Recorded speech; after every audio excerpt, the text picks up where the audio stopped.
magkaroon ng free Robux. Hindi na.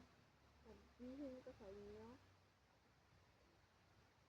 kung paano gamitin iyon. So first, punta ka sa Play Store and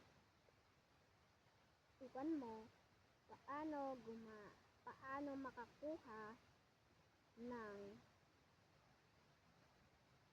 Robux.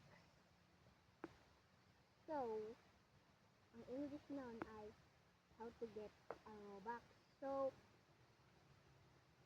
kapag nahanap mo yun, meron yung ibang kulay, pero parehas-parehas lang din. So, yung magkaparehas na yun, pink, kung pink ang pipiliin mo, pindutin mo.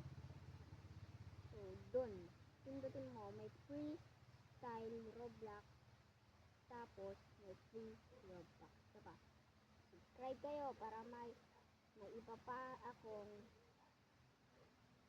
sasabihin na magkaroon ka ng swerte.